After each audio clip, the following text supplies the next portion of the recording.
Assalamualaikum warahmatullahi wabarakatuh. Pada pertemuan kali ini kita akan membahas tentang beriman kepada hari akhir.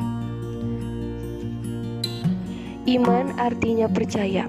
Hari akhir atau akhirat artinya alam yang paling akhir.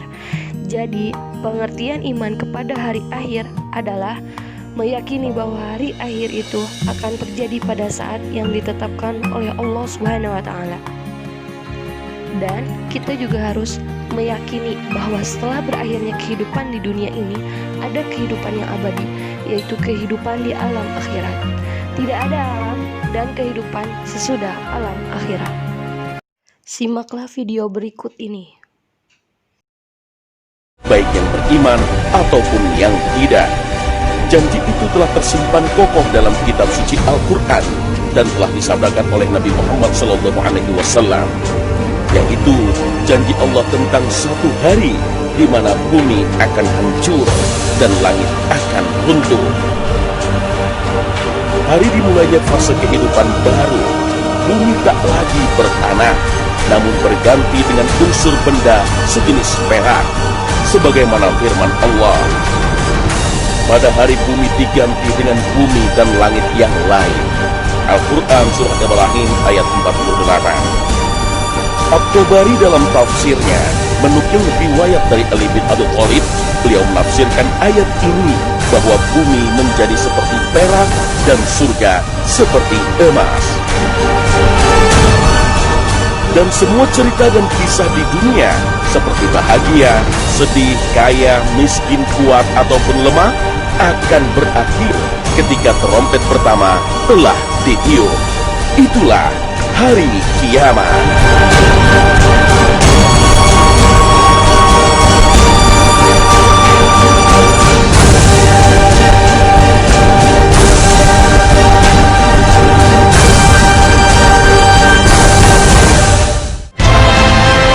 Assalamualaikum warahmatullahi wabarakatuh.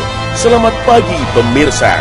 Kembali pada pagi ini kami berbagi kepada Anda semua wawasan dan pengetahuan yang sejalan dengan tuntunan Al-Quran dan hadis.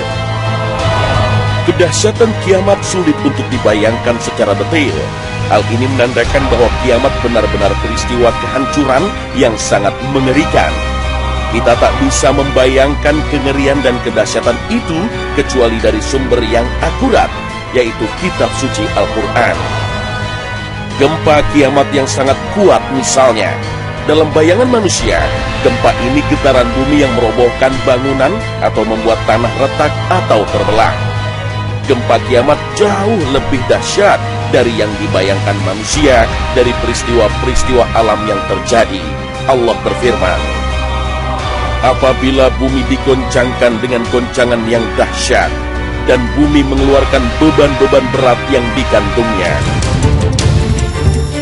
Goncangan gempa yang sangat kuat dan dahsyat mengakibatkan bumi mengeluarkan seluruh isi di dalam perut bumi, memuntahkan apa saja yang tersimpan di dalamnya.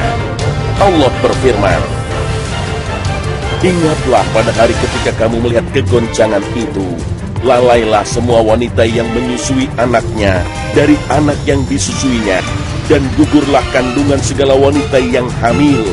Dan kamu lihat manusia dalam keadaan mabuk, padahal sebenarnya mereka tidak mabuk. Akan tetapi azab Allah itu sangat kerasnya. Al-Quran Surah Al-Hajj ayat 2.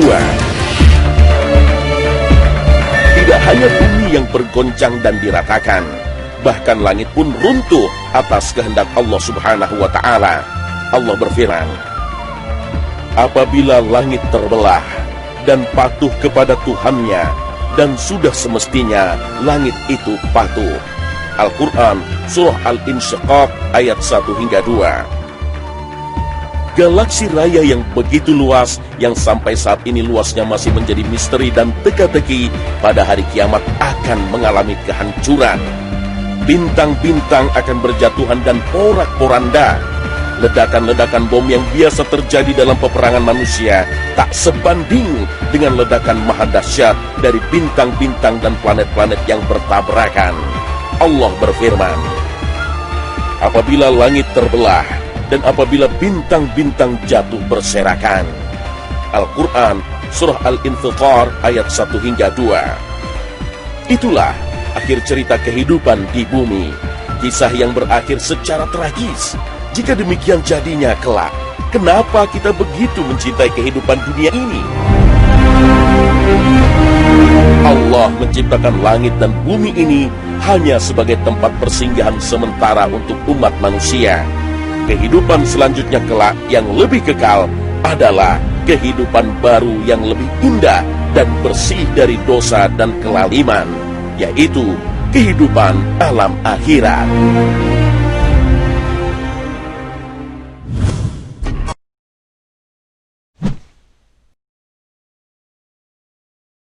Peristiwa yang terjadi pada alam akhirat. Yang pertama, alam barzah atau alam kubur. Kehidupan setelah mati menurut Islam yang pertama adalah alam kubur. Alam kubur merupakan tempat persinggahan pertama setelah mati. Di dalam alam kubur inilah manusia sudah bisa mengetahui di mana akan tinggal di akhirat kelak, apakah di surga atau di neraka. Setelah manusia memasuki alam kubur, ia akan ditanya oleh dua malaikat yang bernama Mungkar dan Nangkir. Malaikat itu menanyakan tentang siapa Tuhan si mayit, apa agamanya, apa kitab yang menjadi pedomannya, dan siapa nabinya. Si mayit akan menjawab pertanyaan dua malaikat tersebut sesuai dengan amaliyahnya di dunia, yaitu siapa yang menjadi Tuhannya dalam pengalamannya ketika hidup di dunia, apa agamanya ketika hidup di dunia, apa kitabnya yang menjadi pedomannya ketika hidup di dunia, dan siapa nabi yang ia ikuti ketika di dunia. Semua pertanyaan itu akan dijawab sesuai dengan pengamalan ketika hidup di dunia, sehingga tidak bisa direkayasa. Dan jika ia lulus dari pertanyaan dua malaikat tadi, maka ia akan diistirahatkan di taman surga untuk menunggu kiamat. Namun, jika ia gagal dari dua malaikat tadi, maka ia akan ditempatkan di terasnya neraka sampai hari kiamat.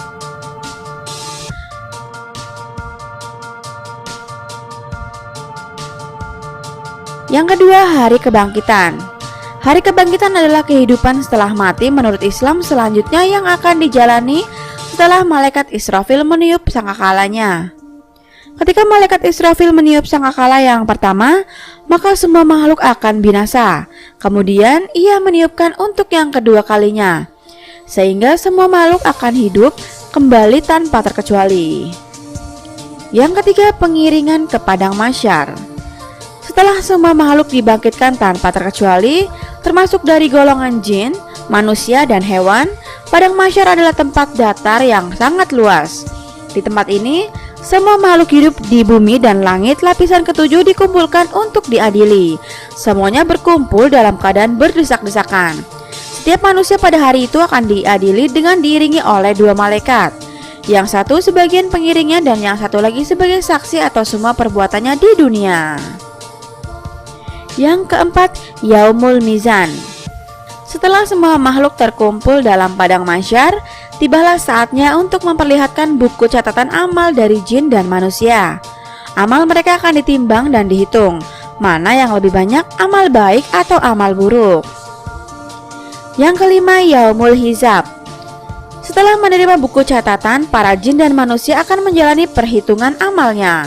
Semua amal dan kebaikan sekecil apapun akan mendapat balasannya, dan sebaliknya, semua amal kejelekan sekecil apapun juga akan mendapat balasannya. Sesungguhnya kepada kamilah kembali mereka, kemudian sesungguhnya kewajiban kamilah menghisap mereka. Rasulullah Shallallahu Alaihi Wasallam sering berdoa di dalam sholat dengan mengucapkan Allahumma hasibni hisaban yosiron, yang artinya ya Allah, hisaplah diriku dengan hisap yang mudah. Kemudian Aisyah radhiyallahu anha bertanya tentang apa itu hisap yang mudah. Rasulullah Shallallahu Alaihi Wasallam menjawab, Allah memperlihatkan kitab hambanya, kemudian Allah memaafkan begitu saja. Barang siapa yang dipersulit hisapnya, niscaya ia akan binasa. Yang keenam, melintasi jembatan yang lurus atau jembatan Shiratul Mustaqim. Setelah melalui proses hisap, semua manusia akan melewati jembatan yang lurus atau yang biasa disebut dengan Shiratul Mustaqim. Dalam melintas jembatan ini, Proses hisab yang sebelumnya dijalani sangat menentukan nasib manusia.